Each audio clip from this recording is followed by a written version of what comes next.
이번 대선에서 가장 유명해진 여론조사 전문가입니다. 네. 윈지 코리아 박시영 부대표 모시겠습니다.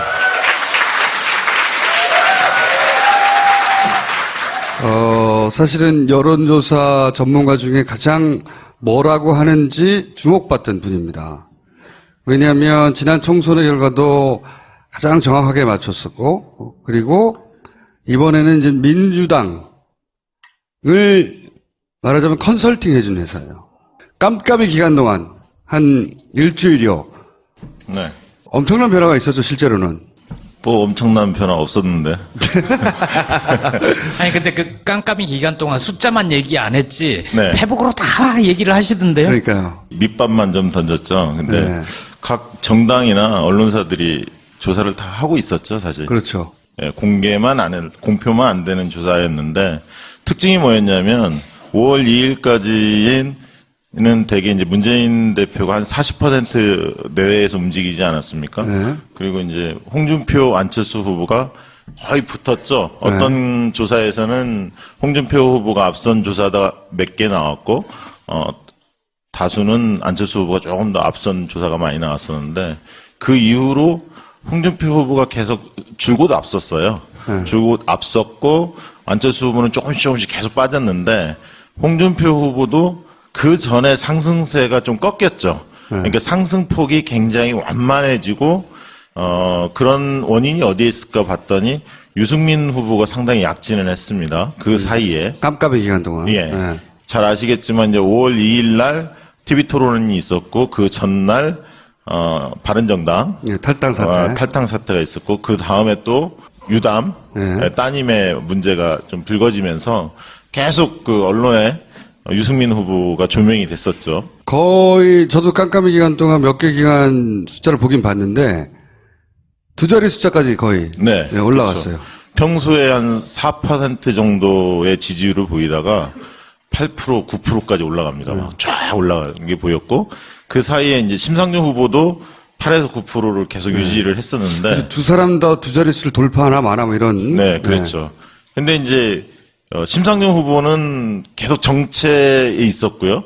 유승민 후보는 계속 상승했는데, 상승의 주요 계층이 누구였냐면 20대 남자였습니다. 그러니까 우리가 여론조사를 해보면 아마 통계표들을 다 보셨을 텐데 60대하고 20대의 부동층이 제일 많았습니다. 항상. 그래서 60대 어르신들 중에 부동층이 있었죠. 보수 후보 중에 누구를 지지할지 아직 결정하지 못했던 그 층이 있었고 20대 중에서 부동층은 특히 여성보다는 남성이 많았습니다. 그래서 조사를 해보면 20대 여성은 심상정 후보가 계속 급상승을 했습니다. 그래서 문재인 후보 다음에 2위를 거의 심상정 후보가 20대 여성에서는 지지를 받았었고요. 남성에서는 2위가 안철수 후보였는데 문재인 후보가 20대 여성에 비해서 남성이 급격하게 하락했었습니다. 왜냐하면 TV 토론 영향으로 20대 남성들이 상당히 부동층으로 확 빠지면서 문재인 여성가족부. 예, 그 발언도 있었죠. 그 발언 때문에 예, 있었고. 뭐, 일부는 뭐 여성 고용 할당제 뭐 이 얘기도 합니다만, 그러나 이제 인터뷰들을 해보면 그 중에 이제 20대 부동층들은 그 안보 보수층의 성향을 좀 띄었어요. 그래서 사드 문제나 이런 부분에 대한 찬성 의견들이 굉장히 강했고요. 그 층들이 유승민 후보 지지로 많이 옮겨갔었습니다. 그리고 그 층들은, 공공일자리 81만 개보다는 4차 산업혁명, 안철수 후보의 주장에 대해서 좀 더 호의적으로 느꼈던 층들이었거든요. 그래서 이제 그러면서 이제 유승민 후보가 딱 올라오면서 또 영남에서 대구 경북에서 서울에서 좀 유승민 후보가 뜨니까 그 언론이 조명하니까 대구 경북에서 숨죽였던 약간 그 새로운 보수의 길을 그 선호했던 층들이 목소리를 못 내다가 유승민 후보가 조명이 되니까 대구 경북에서도 유승민 후보의 지지율이 좀씩 오릅니다. 그러면서 홍준표 후보의 상승세를 좀 막았죠.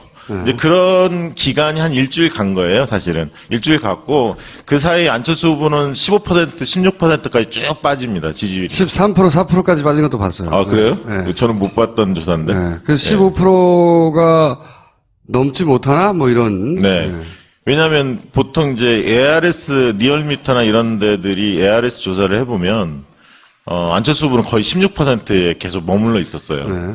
그리고 예를 들면 홍준표 24, 뭐 문재인 44, 뭐 이런 식으로 ARS 조사는 주로 그렇게 나왔고, 전화면접 조사로 무선 안심번호, 저희는 이제 안심번호 조사를 많이 해봤는데, 전화면접 조사를 해보면 문재인 뭐 38, 그 다음에 예를 들면, 홍준표 19, 안철수 17, 뭐 이런 식으로 조사가 됐었습니다. 그걸 이제 백분율로 환산하고 보정작으로 하면 문재인 한 41, 그 다음에 홍준표 한 22, 안철수 한 18, 19 이렇게 나왔었는데요.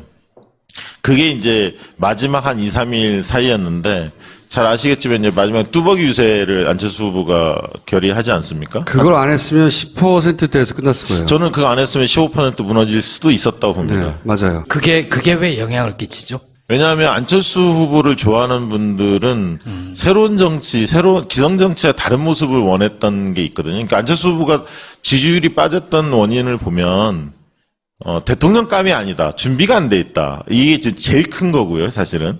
왜냐하면 중도 성향을 띄었기 때문에 그물을 넓게 치려면 자기 중심이 확보해야 하는데 그 부분에 대한 준비가 전혀 안 돼 있다라는 게 TV 토론에서 여실히 많이 드러났기 때문에 가장 크게 빠진 거였고요. 두 번째는 새로운 방식의 선거운동, 선거 캠페인을 하지 못했던 거죠. 네거티브 중심으로만 그 했었고요. 문모닝이 예. 그 안철수의 지지를 떨어뜨리는데 크게 기여했어요. 계속. 예, 그러니까 벽보가 굉장히 신선했잖아요, 처음에. 근데 그 다음에 검증공색, 그 다음에 유치원 발언, 1차 TV 토론에서 잘 대응하지 못하면서 지지율이 4월 10일 날 이후로 후보 등록일인 4월 15, 16 앞두고 한 5% 쭉 빠집니다. 그러면서 이제 두 후보가 굉장히 접전이 일어났는데 그 일주일 사이에 15, 16일이 굉장히 중요한데 후보 등록 시점에 조사를 해보면 ARS 조사 같은 경우는 거의 한 12, 13%까지 벌어지고요. 전화면접 조사에는 한 7%? 그 정도까지 벌어집니다. 그러면서 이제 초반에 확 벌어지기 시작하면서 23일 날 잘 아시겠지만 선관 1차 토론회 그게 이제 저 때죠. MB 아바타. 예. 그러니까 MB 앞에다 전에 꺾이는 게 유치원 발언. 예, 그때부터 네. 꺾인 거예요. 유치원 발언이 그로부터 피해를 입는 유권자층이 확 움직였어요. 그래서 생각보다 엄청나게 많이 빠졌거든요. 당황스러울 정도로. 그러니까 이제 저희가 포커스 그룹 인터뷰라고 FJ라는 심층 면접 조사를 많이 합니다. 왜냐하면 심층 면접 조사를 하면 어떤 것을 이야기할 때 태도가 변화되는지를 알 수가 있습니다. 그러니까 정성조사 방식인데요. 우리가 흔히 이렇게 이야기합니다. 만약에 정량조사, 전화조사나 ARS 조사만 한다면 내 마음속에 문재인이 51이고 만약에 안철수가 49라고 생각을 합시다. 비중을. 그럼 나는 51대 49로 문재인을 좋아해요. 그러면 전화조사에 누구를 지지하십니까 하면 그분도 똑같이 한 표에 문재인을 지지한다고 이야기할 겁니다. 51대 49인데 어떤 사람은 80대 20으로 문재인이 80이고 안철수가 20이에요. 그런 사람은 예를 들면 거의 변할 가능성이 없잖아요. 예를 들면. 그러나 51대 49에 있는 사람은 약간만 다른 얘기나 아니 다른 소스를 들으면 언제든지 태도가 바뀔 수 있는 사람들이거든요. 근데 이제 그 당시에 안철수 후보 진영의 가장 큰 아킬레스건은 뭐였냐면 40석이라는 그 미니 정당 후보였다는 겁니다. 그것을 문재인 캠프가 정확히 째고 들어간 거죠. 그러니까 째고 들어갔죠. 예, 40석으로 무슨 국정 운영을 맡을 수 있냐 불안하다 이 컨셉을 계속 이야기를 했었고 대구 경북에서는 박지원 상황론 이게 이제 막 번져 나가는 시점입니다. 그 당시가 그게 막 번져 나가면서 이제 유치원 발언이 터졌고 부인 채용 의혹들이 터지면서 왜냐하면 안철수 후보를 좋아했던 분들은 깨끗해서 정직해서 이게 1번이에요. 지지 이후에. 근데 그런 측면에서 네거티브 공세들이 오면서 약간 덧칠이 됐고 그 이미지가 훼손됐고 그다음에 이제 유치원 발언을 보면서 아 준비가 덜 됐구나. 그런데 1차 TV 토론에서 굉장히 경색된 표정을 보여줬죠. 여유가 없고 이제 그러면서 그 당시에 이제 만 하더라도 그 안철수 후보가 맞짱 토론 이야기도 하지 않았습니까? 문재인 후보한테 그런 시점입니다. 그거 했으면 큰일 날 뻔했어요. 네. 1차 토론 본 다음에 이제 그 얘기 없어졌죠, 사실은. 원래 지지율이 빠질 때 한 번 정도 맞는 거는 조금 내려갔다가 충격을 흡수하고 다시 올라갈 수 있는데 이 연타로 맞은 거란 말이죠. 예. 연타로 계속 맞았는데 두 번째 그러니까 이제 유치원 발언 이후에 그 부인이 보좌관들에게 사적인 신문을 시켰다. 이거에 대해서 부인이 캠프를 통해서 사과하고 안철수 후보는 부인과 같은 마음이다. 요 워딩으로 그냥 치고 나갔어요. 그렇죠. F인이 끝까지. 사과했잖아. 네, 이미 사과했다고. 그거는 사회생활한 성인들은 한 번쯤은 직관적으로 겪는 일이거든요. 그래서 그게 뭔지 알아요. 캠프가 그보다 훨씬 적극적으로, 후보가 적극적으로 대응을 했었어야 되는데, 국민의당 캠프는 내가 말했잖아. 옛날 민주당 못할 때 버전이라고. 그런 일이 있을 때마다 제대로 대응을 한 적이 한 번도 없어요, 사실은. 네. 굉장히 적극적으로 확 끊어버렸어야 되는데, 그때 사람들이 많이 실망했어요. 네. 실망했죠. 그래서 이제 조사를 해보면, FCI를 해보면, 각 후보별로 5명을 제시하고, 대통령감이 누구냐라고 평가를 받아봅니다. 그러면 본인들이 지지를 하는 후보든 안 하든, 대통령감이 누구냐에 대해서 손을 들거든요. 들어보면, 이렇게 평균을 내보면, 문재인 후보가 압도해요. 대통령감이라는 거는. 그 얘기는 뭐냐면, 대통령으로서 기본 자질은 돼 있다. 준비돼 있다. 그러나 나는 저 사람의 성향이 마음에 안 들고 뭐가 마음에 안 들어서 난 지지를 안 할 뿐이야. 이렇게 생각을 하는데 안철수 후보는 호감도는 굉장히 높지만 대통령감이냐 아니냐 물어보면 지지하는 사람들 손을 못 듭니다.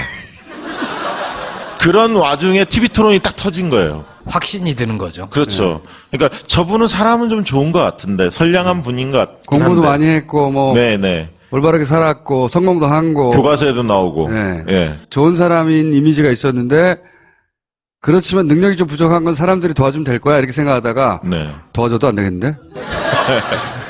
그게 이제 굉장히 큰 부분이요. 그래서 사실은 저는 이제 페이스북에 그 얘기를 했지만 23일날 토론회가 사실 이번 대선 거의 끝난 거나 다름없었거든요. 그러니까 23일 토론이 그만큼 중요했던 거예요. MB 아바타. 예. 그 이후에 여론조사 결과가 15%에서 20%로 확 벌어집니다. 차이가, 1, 2 차이가.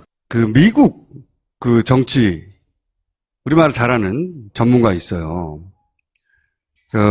근데 그 양반이 그 토론을 봤어요. 토론을 보고 하는 말이 저것은 정치 토론의 101인데, 그러니까 첫 장 1번에 나오는 절대 스스로 부정적인 네거티브한 자기 표현을 하면 안 되는 건데 저거는 캠프에서 저렇게 했을 리가 없을 것 같다. 도저히 이해가 가지 않는다고.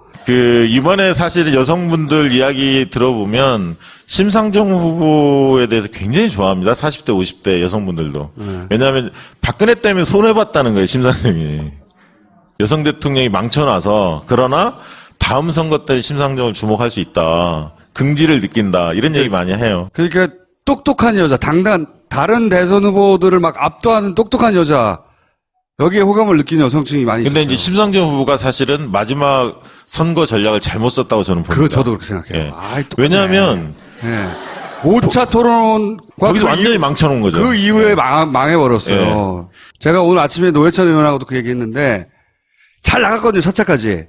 굉장히 당당하고 그러니까 이 쟁쟁한 대권 후보가 된 남자들을 막 호령하고 말이지. 가르치고.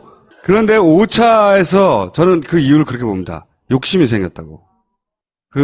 토론 보면서, 이번 토론 너무 못한다. 말을 잘했다 못했다가 아니라, 그리고 이제 그러면서 고지가 바로 저기라고 생각하면서, 사실 정의당과 민주당의 지지 기반은 같이 굉장히 광범위하게 공유해요, 실제. 근데 거기서 문재인을 때려서 그걸 뺏어올 전략을 썼다는 게, 저는 뭐 그런 점도 있지만 네. 그전에는 굉장히 도전적인 모습을 보여줬는데 그날 유승민 후보를 계속 치켜 세웠잖아요. 그전에도 한번 세웠는데 또 세우면서 굳세요. 약간 나는 이제 좀 잘 나가. 뭐 그런 면도 있고 약간 이제 그렇게 보이는 거예요. 그래서 머리를 쓰는 듯한 느낌? 네. 그래서 마지막에 지금 플랜카드 마지막에 현수막 교체됐을 때 한번 보십시오. 마지막에 소신투표 유승민 이렇게 갔거든요. 네. 그러니까 소신투표라는 브랜드를 유승민이 먹은 거야. 그 전에 심상정이 계속 먹다가 유승민한테 스스로 먼저 넘겨줬어요, 사실. 계산법이 이랬던 것 같아요. 그러니까 저는 머리를 너무 썼다고 생각했는데, 마지막에. 그러니까, 홍준표의 당선 가능성을 떨어뜨리면 떨어뜨릴수록, 그러니까 유승민 후보가 홍준표 후보, 어차피 자기 표를 가져갈 것 같지는 않고, 홍준표 후보의 가능성을 떨어뜨리면 떨어뜨릴수록, 그래서 문재인 후보가 당선될 가능성이 높아지면 높아질수록, 그 여유표가 자신에게 올 거라고 하는 산수론을 맞는 얘기예요. 산수로는. 근데 유권자들이 그렇게 복잡하게 생각하나. 그 계산법이 한번 작동한 것 같고요. 그리고 또 하나는 그리고 나서 자기한테 직접 올 표. 그러니까 홍준표의 당선 가능성을 떨어뜨리고 그리고 그렇게 여유가 생긴 문재인 표를 가져와야 되겠다. 이렇게 계산법이 섰던 게 아닌가. 저는 그렇게 이해해서 보면서 그러면서 물론 뭐 소수 정당으로서 같이 겪는 서러움을 이제 감정이입해서 응원할 수도 있지만 근데 그게 단순 응원 차원이 아니라 구호로 등장하고 네. 그다음에 김종대 의원이 나와서 막 심상정을 아니면 누굴 찍을 거냐 그랬더니 라디오 인터뷰에서 그렇다면 심상정이 아니라면 유승민을 찍어라. 네. 그러니까 개인의 생각이 아니라는 거거든요. 그게 네. 캠프 단위에서의 고민 끝에 나온 전략인데 그게 계산이 들어간 거예요. 네 번째까지는 그냥 심상정 자신이 가지고 있는 경쟁력으로 매력을 막 뿜었는데 계산이 들어가면서 태도도 좀 어정쩡해졌고요. 그리고 네. 이해할 수 없는 유승민 그리고 방송에서는 안 했는데 어디 유세 같은 데 가면 꼭 문재인을 때려요. 한 번씩. 예? 그 두 가지 전략을 동시에 구사했는데 그게 이제 욕심이 생긴 거거든요. 네. 마지막에 보면 아마 깜깜이 선거기 때문에 홍준표 쪽에서 계속 붙고 있다, 역전한다, 뭐 이런 얘기들이 막 흘렸잖아요. 언론에서도 받아쓰기도 하고. 그리고 대형 교회 중심으로 홍준표를 지지한다, 이런 게 막 카톡에 막 돌아다니고 있고. 네. 이러면서 그 대구 경북이 결집하고 있다, 이런 게 계속 감지가 되니까 이쪽 야권 지지층이 위기의식을 많이 느낀 거 아닙니까? 네. 이제 그러면서 야야 대결이 아니라 여야 대결로 다시 이렇게 환원이 되고 보수와 진보의 대결 국면이 네. 홍준표 후보가 친북 좌파 척결 막 이런 식으로 극단적으로 몰고 가니까 그런 어떤 위기감 속에서 사표가 당연히 뭐 나올 그런 것도 수밖에 있는데 없는 측면이 그렇게 있다 하더라도 그 6%대가 아니라 그보다 더 높이 득표할 수 있었던 걸 추세를 떨어뜨린 건 그 캠프 내 전략의 실수였던 것 같고 때리려면 안철수를 때렸어야 되는 거거든요. 그쪽에서는. 그러니까 사전 투표했을 때만 해도 심상정 후보가 저희가 해봤는데 전화조사 해봤더니 상당히 사전 투표에서 지지율이 높았습니다. 네. 왜냐하면 20, 30대가 많이 했기 때문에. 그러나 이제 본투표 때는 굉장히 떨어진 거죠. 지지율 자체. 그 민주당 쪽에서 사전투표 25% 네. 전략을 썼잖아요. 그게 네. 실제로 나중에 본투표에서 자유한국당으로 결집하게 하는 그런 요인은 없었나요? 그 상관성은 아직 뭐 정확하게 데이터가 나온 게 아니어서 분석하기는 어렵습니다만 실제로 이제 그건 분석이 가능하죠. 사전투표 26% 중에 실제 4, 5일 날밖에 할 수 없어서 9일날 못해서 한 사람은 한 절반 정도 된다고 이야기합니다. 아마 여기서 사전투표 하는 분도 많이 있었을 거예요. 빨리 투표하고 싶어서 했던 거거든. 아니, 그리고 그것도 민주당 있고, 쪽에서 독려를 했잖아요. 네, 동료도 했고요. 어떤 분은, 제 아는 분은 그 얘기도 하더라고. 본인이 5일날 이후에 내가 무슨 병고가 생길지도 모른다. 교통사고 날 수도 있다. 나 오늘 무조건 해야 한다. 문재인 분- 지지자들이 많이 했어요, 그때. 네. 그런데 이제 출구조사 했던 업체들 이야기를 들어보면 굉장히 이번에 맞히기 어려운 환경이었거든요. 그렇죠. 그리고 아마, 저희 개표 방송에서 출구조사 뭐 41.4%인가요? 이렇게 이제 발표가 되니까 저거는 분명히 사전투표율을 배제하고 한 거기 때문에 더 올라가지 않을까. 문재인 후보 지지층들은 그런 걸 많이 생각했지 않습니까? 근데 이제, 출구조사 하는 업체들은 사전투표 했던 사람들 대상으로 이렇게 전국민 전화 여론조사를 해봅니다. 해보는데 그것을 바로 그 본투표하고 적용할 거냐에 대한 심각한 딜레마가 있어요. 왜냐하면 조사 방식이 다르기 때문에. 출구조사는 행동을 한 사람을 대상으로 조사하잖아요. 투표 행위를 한 사람을 대상으로 조사하는 거고 여론조사라는 거는 자기가 희망사항이잖아요. 앞으로 예측이잖아요. 내가 어떻게 누구를 지지할 것이라는 예측이기 때문에 여기에서 오차가 충분히 생길 수 있거든요. 그렇죠. 왜냐하면 투표장 가서 마음 바꾸는 사람도 예. 많거든요. 그 뭐 물론 이제 심층 출구조사의 내용을 보면 선거일 당일날도 뭐 13, 15%가 당일날 뭐 바꿨다, 자기는 결정했다 이렇게까지 응답을 하는 걸 보면 물론 이제 그걸 액면 그대로 믿을 수는 없습니다, 사실은. 그렇지만 어쨌든 부동층이 이번에 굉장히 컸던 선거 중에 하나였던 것 같습니다. 끝까지. 그랬는데 출구조사 했던 이번에 업체들이 적용했던 방식은 9일날 투표 출구조사를 하면서 연령별로 투표 성향이 나오지 않습니까? 20대는 문재인 후보를 몇 프로 지지하더라. 요걸 가지고 선관위로부터 사전투표 때 성, 연령, 지역에 대한 데이터를 받아서 그거를 적용한 겁니다, 그냥. 이번 방식은. 그래서 예를 들면 군대 부재자 투표도 굉장히 많잖아요. 거의 한 4, 50만 명 되지 않습니까? 경찰까지 합치면. 이것도 이제 대부분 20대 남성이기 때문에 20대 남성의 평균 투표 성향을 가지고 군 부재자의 투표 성향도 추정해서 보정하는 겁니다. 그런 걸로 지금 굉장히 정확하게 나왔어, 이번에. 네. 그래서 굉장히. 이번에 이제 출구조사가 정확하다는 거는 이제 두 가지 측면을 보는데, 개별 후보자들의 득표율이 정확했느냐, 이게 첫 번째고요. 1, 2 간의 득표율 차이, 이게 정확하냐, 이게 이제 두 가지 측면을 같이 보는데, 이번 출구조사는 두 가지 다 굉장히 적중률이 높았습니다. 굉장히 높아요. 저도 맞추기 어려울 거라고 생각했거든요. 변수가 너무 많고, 네. 마지막 날 변하는 사람도 많고, 특히, 안철수, 깜깜이 기간 동안 안철수 후보는 하락세였고, 굉장히. 홍준표 후보는 상승세였고, 게다가. 상승세는 아니었는데. 상승하다 꺾였죠. 꺾였죠. 예. 꺾였죠. 예. 근데 그 기간 동안 또 유승민 후보가 막 두 자릿수로 막 올라가기도 하고, 심상정 후보도 막 9% 가까이 나오고,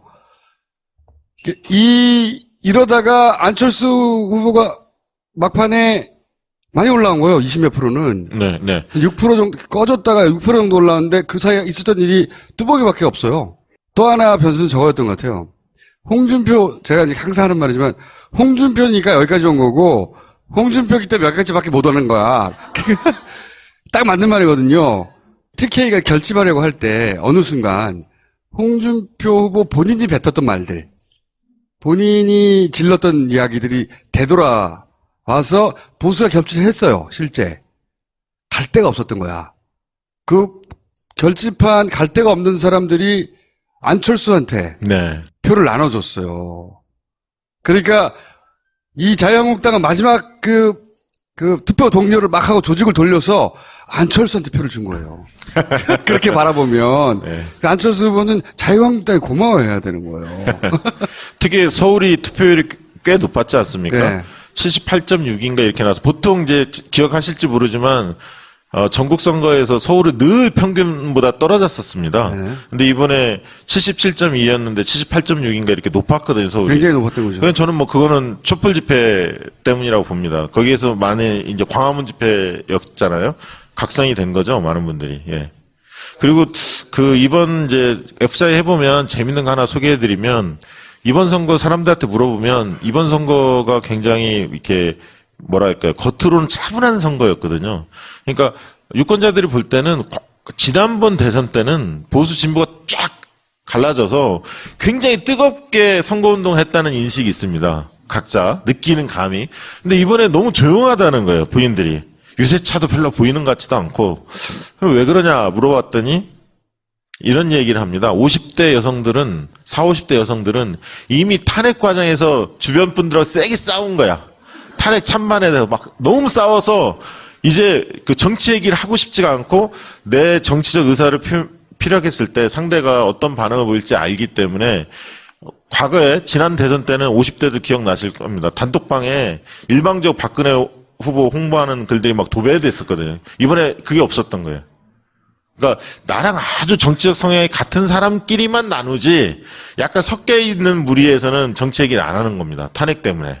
그랬고요. 그래서 이제 물어봅니다. 그러면 그 투표 열기는 어떨 것 같으세요? 이렇게 물어보면 자식들이 너무나 선거에 관심이 많다는 거예요. 자식들이. 그러니까 TV 예전에는 토론, 안 그랬는데. TV 토론을 보면 아무 말도 안 하고 가만히 지켜본답니다. 자녀들이 부모님과 얘기를 않고 그러면서 끙끙 소리 내고 야당 후보가 잘못하면 소리 내고 그래서 이제 이야기하면 들어가지 씨도 안 먹히고 그래서 부모님들이 씨도 안 먹힌다라고 표현을 합니다. 그래서 이번에 젊은 애들 투표 많이 할 것 같습니다. 이렇게 이야기를 하거든요. 그래서 이번 아마 이게 선거의 특징이 겉으로는 굉장히 뜨겁게 달구지지는 않았지만 관심도는 굉장히 높았던 선거였다. 그렇게 보여집니다. 근데 만약에 그렇지 않고 홍준표 후보가 시간이 충분히 있었다.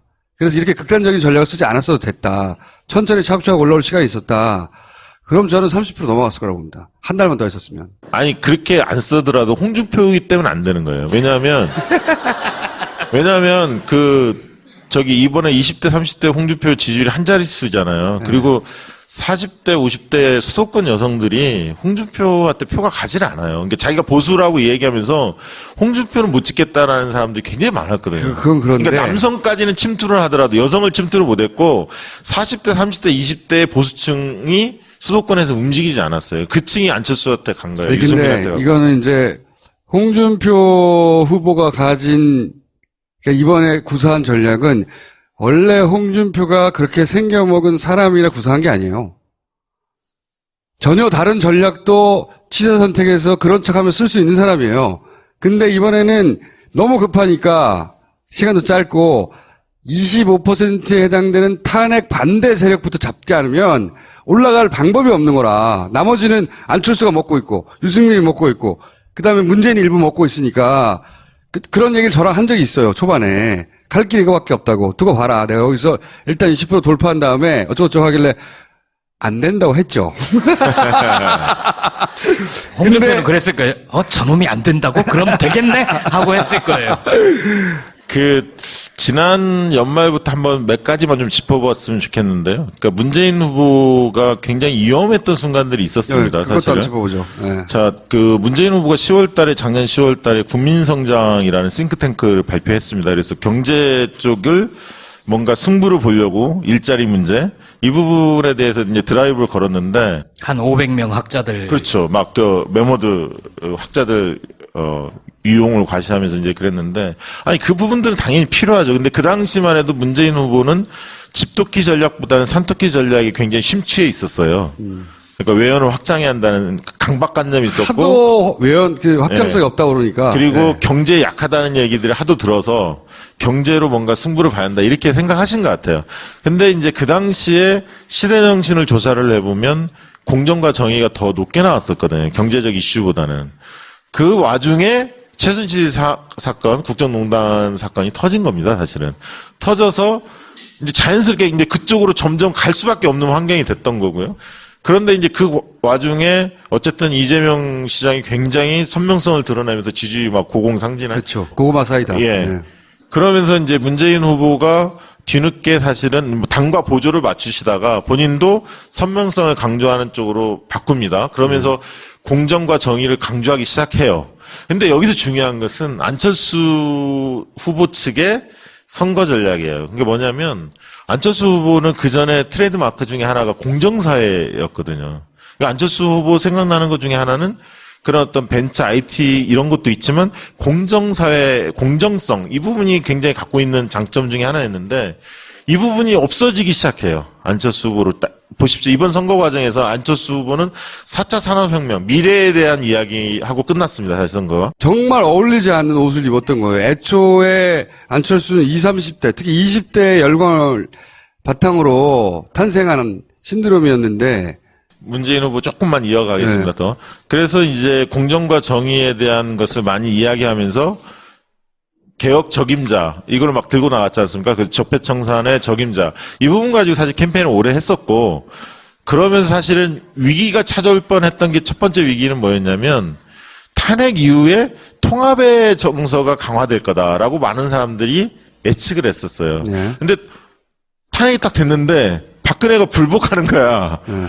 그러니까 사람들이 열이 받았어. 네. 이거 이러다 안 되겠다. 완전히 갈아엎어야겠구나. 좀 더 적폐청산을 강하게 드라이브를 걸어야겠구나라는 민심이 형성이 된 겁니다. 다행스럽게. 그러면서 문 후보가 가지고 있었던 그 정체성, 그 트레이드마크가 계속 살아갔어요. 네. 살아가면서 문 후보는 이제 그 뒤에 어떻게 가냐면 정권 교체냐 아니냐의 싸움을 붙었죠.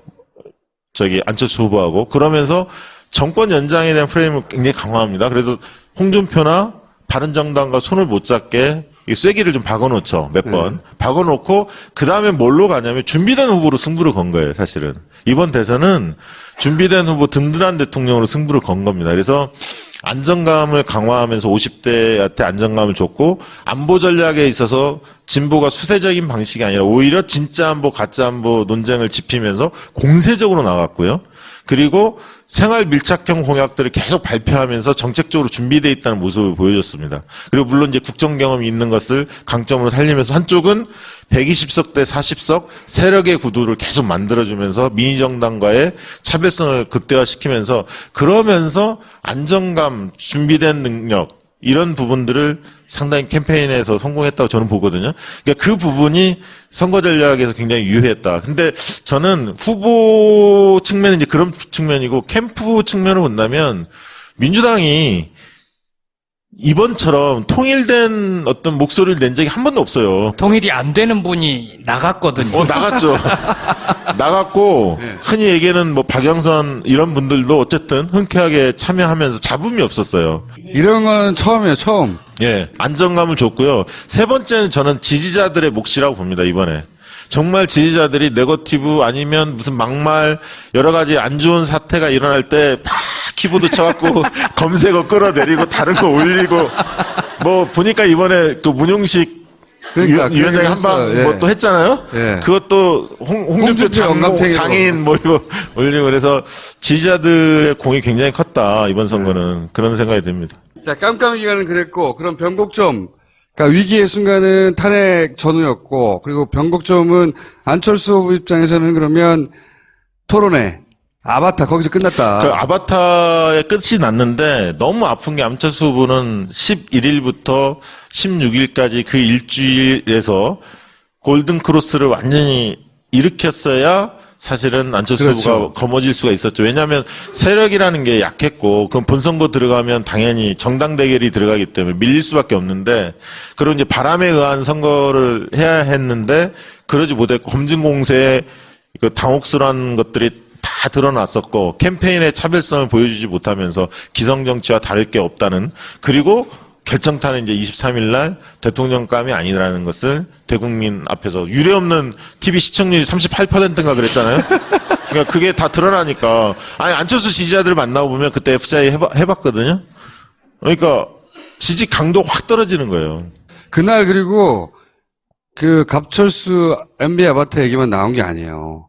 그날은 수미 쌍관이었어요, 완전히. 그것도 했고, 그 다음에 이제 당시 문재인 후보가 이제 황당해하며 자꾸 나한테 그러냐고. 그럴 때 그러면 제가 MB 아바타 아닌 거 확인해 주시는 거죠? 이것도 상상지 못했던 한 방울 더 쳐주시는 막. 네, 그리고 그것도 있었죠. 그 안철수 후보의 공약 중에서 학제 개편이 굉장히 호응을 얻었었어요. 사실 TV 토론에 유승민 논란 후보가- 되기 전까지는. 근데 이제 TV 토론에서 그게 논란이 되면서 굉장히 그 예산도 많이 들어가고 현실적으로 불가능하다 이런 것들이 국민들한테 알려졌잖아요. 그거를 유승민 후보가 계속 집요하게 파고들었죠. 네. 근데 그걸 이제 적절하게 대응하지 못했다고 생각한 것 같아요. 근데 정책으로 붙어서 유승민을 이기기 어려우니 아마 그리고 또 유승민 후보가 너무 집요하게 구는 게 있어요. 항상 보면. 다른 후보들한테도 징하다 이런 느낌이 있거든요. 그러니까 징하다 하는 느낌이 들 때 너무 하십니다. 너무 그만 괴롭히라고 단호하게 끊어라. 이런 걸 미리 생각하고 온 거예요. 제가 보기에는 준비했어요. 확실히. 그런데 아직 징하게 들어오지 않았는데 아직 질문 한두 개밖에 안 했는데 특유의 목소리 톤과 그 억양으로 말을 해버리니까 잘 어울리잖아요, 얼굴하고. 마지막 결정되는 홍준표 안 쳐다보겠다고. 안 쳐다보겠다고 한 거를 홍준표가 그만 내버려둘 사람이 아니잖아요. 조잡하게 막 그러면서 거기서 세기를 박아버렸거든요. 아니 근데 그 다음날 뭐 종편에 나갔었는데 종편 패널 중에는 그날 안철수가 누가 봐도 제일 못했잖아요. 근데 그날도 문재인 후보를 지적을 하더라고. 무조건 문재인을 지적하게 돼 있는. 이 깜깜이 선거 기간에 문재인 후보도 한 2% 정도는 하락을 했었어요. 맞아요. 그래서 이제 전화조사해 보면 안심번호 이런 걸로 해보면 37에서 39 이 정도가 나왔고 그게 이제 판단 유보층인 부동표를 백분율로 환산하면 39에서 41 뭐 이 정도였거든요. 그래서 막판에 이완된 게 맞아요, 지지. 네. 그게 실질적으로 아까 20대 같은 경우도, 많이 떠났죠. 그래서 50대는 오히려, 확실히 우위를 점했지 않습니까? 이번에 이제 나온 거 보니까 10% 정도 2위와 홍준표와 격차를 보였는데 50대에서는. 20대는 보셨으면 알겠지만 30대에 비해서, 득표율이 굉장히 낮습니다. 47인가 아마 그럴 거예요. 30대가 52인가 뭐 이러는데. 그래서 20대를 잘 볼 필요가 있다. 왜냐하면 20대가 다음에는 30대가 되거든요. 20대 네. 후반 30대가 되는데 이분들이 늘 야권표다 이렇게 예전에는 생각했으나. 네, 예. 이제는 치밀하게 준비하고 왜 그분들이 그렇게 생각하실까? 신보수층이 생겼어요. 예. 그리고 그러니까 뭐랄까요. 어떤 의미에서는 박근혜, 이명박 시절의 10대를 겪어 그 시절에 형성된 기본적인 안보관을 가진 20대층이 처음으로 나타난 거예요. 이 30대층은 생각해보시면 김대중 노무현 혹은 노무현 끝자락에 걸쳐있는 사람이라면 지금의 20대는 지난 10년간 겪은 거라고는 이명박과 박근혜밖에 없는 거예요. 그리고 20대가 된 안보가 보수적인 거예요. 이 20대는. 안보 이슈에 관해서. 예. 군대를 가야 되는 층이기도 하고 들은 거라고는 뭐 천안함부터 시작해가지고 하여튼 굉장히 새로운 보수층이 나타났어요. 20대에. 맞습니다. 예. 그 새로운 보수층을 유승민 후보가 흡수한 거예요. 근데 유승민 후보는 그 새로운 보수층이 나타난 줄 모르고 대구 가가지고 계속 떠들고 있었던 거고 자기 층이 어디인지 몰랐던 거죠. 네, 예. 그렇죠. 만약에 유승민 후보가 그걸 정확하게 알고 거기서 계속 때려서 타겟을 했으면 제가 보기엔 한 15%도 넘을 수도 있었어요. 네, 그러니까 막판에 지금 조사를 해보니까 출구조사 분석을 해보면 유승민 후보가 여론조사에 비해서 덜 나왔거든요. 6.8인가 나왔잖아요. 실제 여론조사에서는 9%까지 10%까지도 나왔었는데 그래서 마지막에 이제 그 층 중에 일부가 안철수 후보로 찍은 거예요, 사실은. 네, 안철수 그 쪽으로 20대들이. 갔고 둘 다 좋아하는 성향이 비슷했거든요. 예.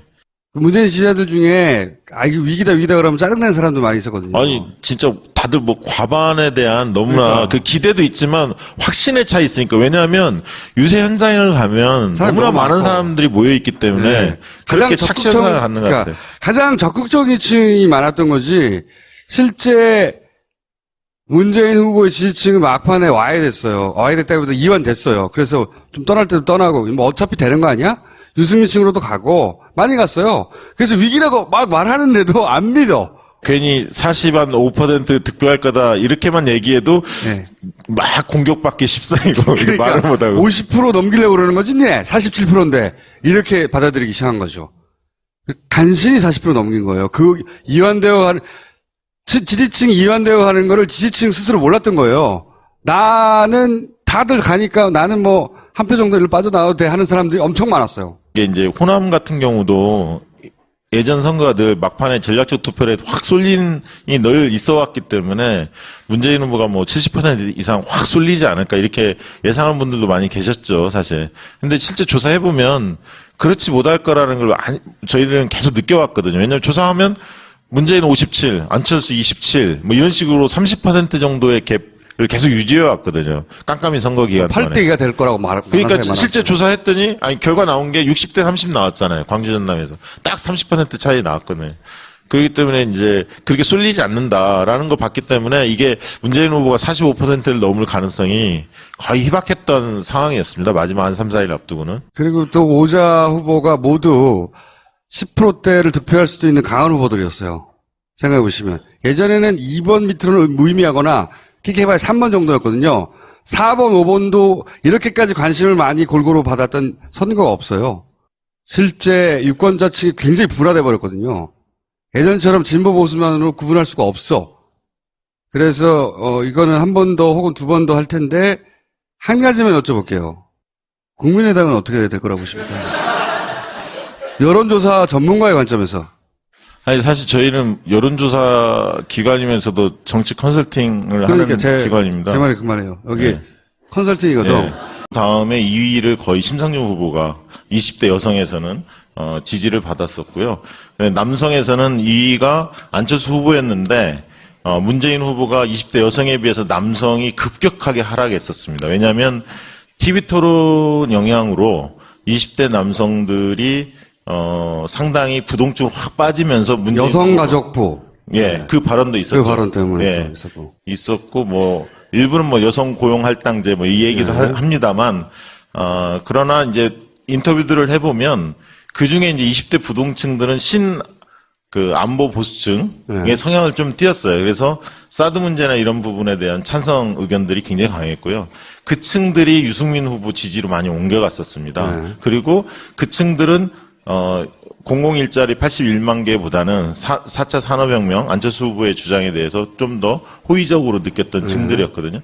그래서 이제 그러면서 이제 유승민 후보가 딱 올라오면서 또 영남에서 대구 경북에서 서울에서 좀 유승민 후보가 뜨니까 그 언론이 조명하니까 대구 경북에서 숨죽였던 약간 그 새로운 보수의 길을 그 선호했던 층들이 목소리를 못 내다가 유승민 후보가 조명이 되니까 대구 경북에서도 유승민 후보의 지지율이 좀씩 오릅니다. 그러면서 홍준표 후보의 상승세를 좀 막았죠.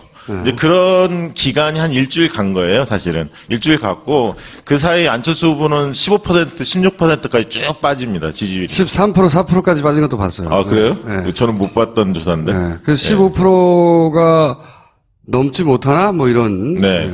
왜냐면 보통 이제 ARS, 리얼미터나 이런 데들이 ARS 조사를 해보면, 안철수 후보는 거의 16%에 계속 머물러 있었어요. 네.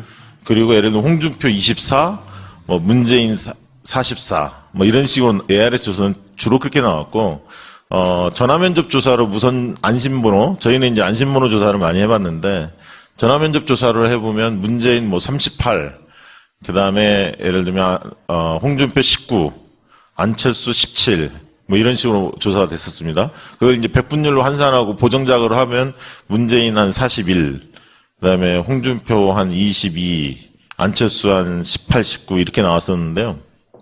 그게 이제 마지막 한 2, 3일 사이였는데 잘 아시겠지만 이제 마지막 뚜벅이 유세를 안철수 후보가 결의하지 않습니까? 그걸 안 했으면 10%대에서 끝났을 거예요. 저는 그거 안 했으면 15% 무너질 수도 있었다고 봅니다. 네, 맞아요. 그게 왜 영향을 끼치죠? 왜냐하면 안철수 후보를 좋아하는 분들은 새로운 정치, 기성 정치와 다른 모습을 원했던 게 있거든요. 그러니까 안철수 후보가 지지율이 빠졌던 원인을 보면 대통령감이 아니다. 준비가 안 돼 있다. 이게 제일 큰 거고요, 사실은.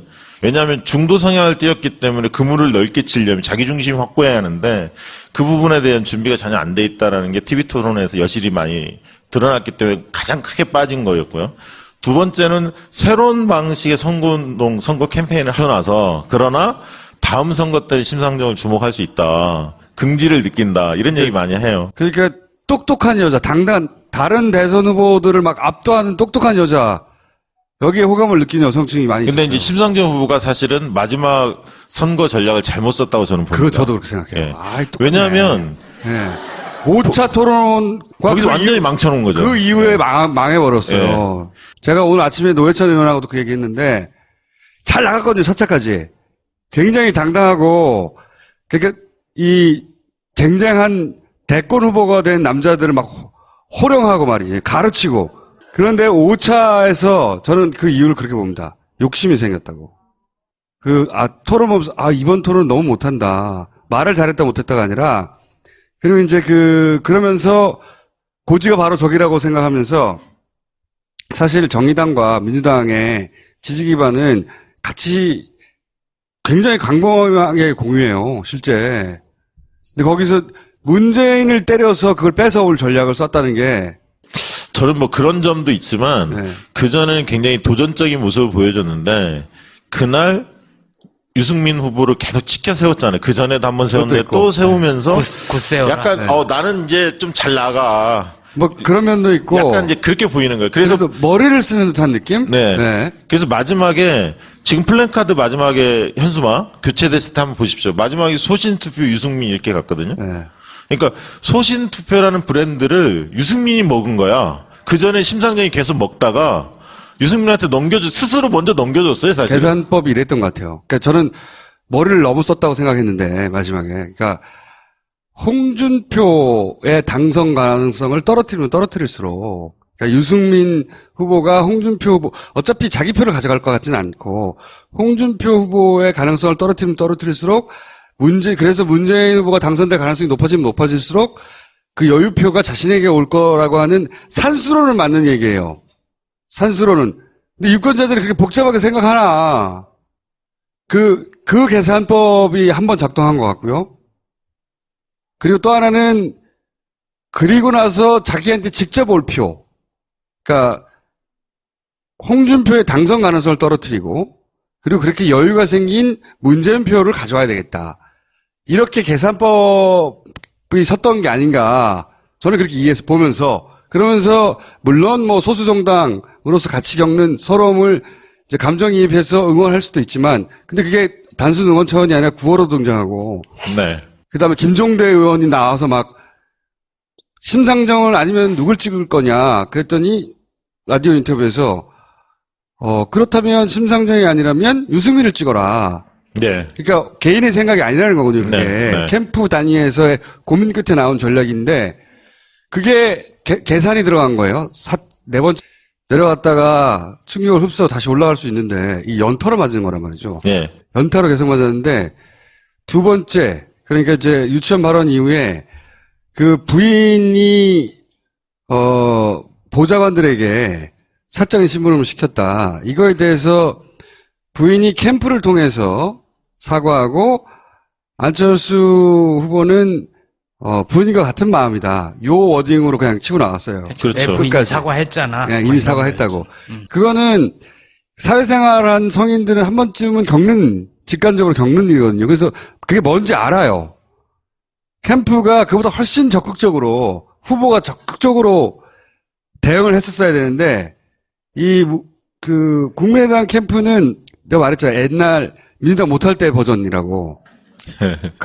그런 일이 있을 때마다 제대로 대응을 한 적이 한 번도 없어요, 사실은. 네. 굉장히 적극적으로 확 끊어버렸어야 되는데, 그때 사람들이 많이 실망했어요. 네. 실망했죠. 그래서 이제 조사를 해보면, FCI를 해보면, 각 후보별로 5명을 제시하고, 대통령감이 누구냐라고 평가를 받아봅니다. 그러면 본인들이 지지를 하는 후보든 안 하든, 대통령감이 누구냐에 대해서 손을 들거든요. 들어보면, 이렇게 평균을 내보면, 문재인 후보가 압도해요. 대통령감이라는 거는. 그 얘기는 뭐냐면, 대통령으로서 기본 자질은 돼 있다. 준비돼 있다. 그러나 나는 저 사람의 성향이 마음에 안 들고 뭐가 마음에 안 들어서 난 지지를 안 할 뿐이야. 이렇게 생각하는데 안철수 후보는 호감도는 굉장히 높지만 대통령감이냐 아니냐 물어보면 지지하는 사람들 손을 못 듭니다. 그런 와중에 TV 토론이 딱 터진 거예요. 확신이 드는 거죠. 그렇죠. 그러니까 저분은 사람은 좀 좋은 것 같은데 선량한 분인 것 같긴 공부도 한데. 많이 했고, 네네. 올바르게 살았고, 성공도 한 거. 교과서에도 나오고. 네. 예. 좋은 사람인 이미지가 있었는데, 그렇지만 능력이 좀 부족한 건 사람들이 도와주면 될 거야, 이렇게 생각하다가, 네. 도와줘도 안 되겠는데? 그게 이제 굉장히 큰 부분이요. 그래서 사실은 저는 이제 페이스북에 그 얘기를 했지만 23일날 토론회가 사실 이번 대선 거의 끝난 거나 다름은 없었거든요. 그러니까 23일 토론이 그만큼 중요했던 거예요. MB 아바타. 예. 그 이후에 여론조사 결과가 15%에서 20%로 확 벌어집니다. 차이가, 1, 2 차이가. 미국, 정치, 우리말을 잘하는 전문가 있어요. 근데 그 양반이 그 토론을 봤어요. 토론을 보고 하는 말이 저것은 정치 토론의 101인데, 그러니까 첫 장 1번에 나오는 절대 스스로 부정적인 네거티브한 자기 표현을 하면 안 되는 건데 저거는 캠프에서 저렇게 했을 리가 없을 것 같다. 도저히 이해가 가지 않는다고. 이번에 사실 여성분들 이야기 들어보면 심상정 후보에 대해서 굉장히 좋아합니다. 40대, 50대 여성분들도. 왜냐하면 박근혜 때문에 손해봤다는 거예요, 심상정이. 여성 대통령이 이번 대선에서 가장 유명해진 여론조사 전문가입니다. 네. 윈지 코리아 박시영 부대표 모시겠습니다.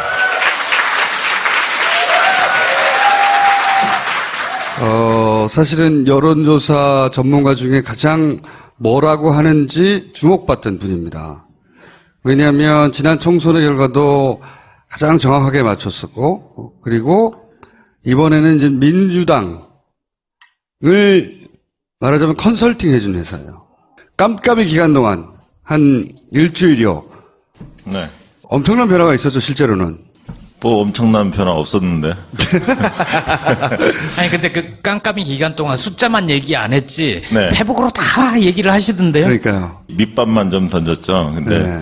각 정당이나 언론사들이 조사를 다 하고 있었죠, 사실. 그렇죠. 예, 공표만 안 되는 조사였는데 특징이 뭐였냐면 5월 2일까지는 대개 이제 문재인 대표가 한 40% 내외에서 움직이지 않았습니까? 네. 그리고 이제 홍준표, 안철수 후보가 거의 붙었죠. 어떤 조사에서는 홍준표 후보가 앞선 조사다 몇 개 나왔고, 다수는 안철수 후보가 조금 더 앞선 조사가 많이 나왔었는데 그 이후로 홍준표 후보가 계속 줄곧 앞섰어요.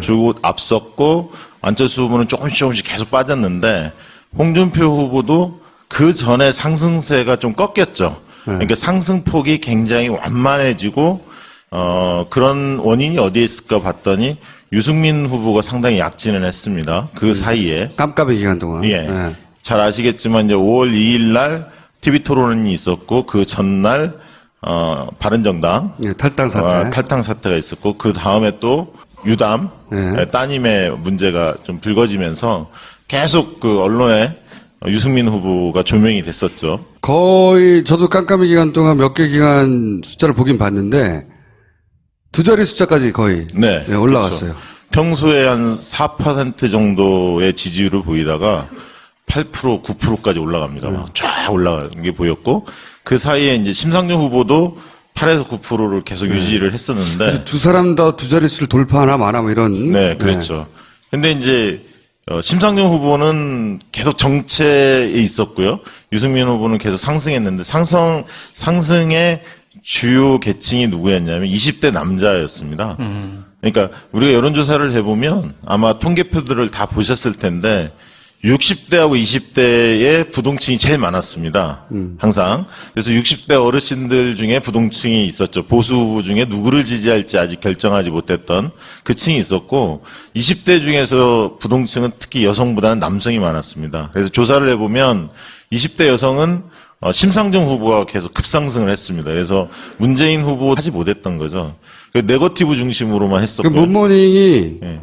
그 안철수의 지지를 떨어뜨리는데 크게 기여했어요. 계속. 예, 그러니까 벽보가 굉장히 신선했잖아요, 처음에. 근데 그 다음에 검증공색, 그 다음에 유치원 발언, 1차 TV 토론에서 잘 대응하지 못하면서 지지율이 4월 10일 날 이후로 후보 등록일인 4월 15, 16 앞두고 한 5% 쭉 빠집니다. 그러면서 이제 두 후보가 굉장히 접전이 일어났는데 그 일주일 사이에 15, 16일이 굉장히 중요한데 후보 등록 시점에 조사를 해보면 ARS 조사 같은 경우는 거의 한 12, 13%까지 벌어지고요. 전화면접 조사에는 한 7%? 그 정도까지 벌어집니다. 그러면서 이제 초반에 확 벌어지기 시작하면서 23일 날 잘 아시겠지만 선관 1차 토론회 그게 이제 저 때죠. MB 아바타. 예. 그러니까 MB 아바타 전에 꺾이는 게 유치원 발언. 예, 그때부터 네. 꺾인 거예요. 유치원 발언이 그로부터 피해를 입는 유권자층이 확 움직였어요. 그래서 생각보다 엄청나게 많이 빠졌거든요. 당황스러울 정도로. 그러니까 이제 저희가 포커스 그룹 인터뷰라고 FJ라는 심층 면접 조사를 많이 합니다. 왜냐하면 심층 면접 조사를 하면 어떤 것을 이야기할 때 태도가 변화되는지를 알 수가 있습니다. 그러니까 정성조사 방식인데요. 우리가 흔히 이렇게 이야기합니다. 만약에 정량조사, 전화조사나 ARS 조사만 한다면 내 마음속에 문재인이 51이고 만약에 안철수가 49라고 생각을 합시다. 비중을. 그럼 나는 51대 49로 문재인을 좋아해요. 그러면 전화조사에 누구를 지지하십니까 하면 그분도 똑같이 한 표에 문재인을 지지한다고 이야기할 겁니다. 51대 49인데 어떤 사람은 80대 20으로 문재인이 80이고 안철수가 20이에요. 그런 사람은 예를 들면 거의 변할 가능성이 없잖아요. 예를 들면. 그러나 51대 49에 있는 사람은 약간만 다른 얘기나 아니 다른 소스를 들으면 언제든지 태도가 바뀔 수 있는 사람들이거든요. 근데 이제 그 당시에 안철수 후보 진영의 가장 큰 아킬레스건은 뭐였냐면 40석이라는 그 미니 정당 후보였다는 겁니다. 그것을 문재인 캠프가 정확히 째고 들어간 거죠. 그러니까 째고 들어갔죠. 예, 40석으로 무슨 국정 운영을 맡을 수 있냐, 불안하다. 이 컨셉을 계속 이야기를 했었고 대구 경북에서는 박지원 상황론 이게 이제 막 번져 나가는 시점입니다. 그 당시가 그게 막 번져 나가면서. 이제 유치원 발언이 터졌고 부인 채용 의혹들이 터지면서 왜냐하면 안철수 후보를 좋아했던 분들은 깨끗해서 정직해서 이게 1번이에요. 지지 이후에. 근데 그런 측면에서 네거티브 공세들이 오면서 약간 덧칠이 됐고 그 이미지가 훼손됐고 그다음에 이제 유치원 발언을 보면서 준비가 덜 됐구나. 그런데 1차 TV 토론에서 굉장히 경색된 표정을 보여줬죠. 여유가 없고 이제 그러면서 그 당시에 이제 만 하더라도 그 안철수 후보가 맞짱 토론 이야기도 하지 않았습니까? 문재인 후보한테 그런 시점입니다. 그거 했으면 큰일 날 뻔했어요. 네. 1차 토론 본 다음에 이제 그 얘기 없어졌죠, 사실은. 원래 지지율이 빠질 때 한 번 정도 맞는 거는 조금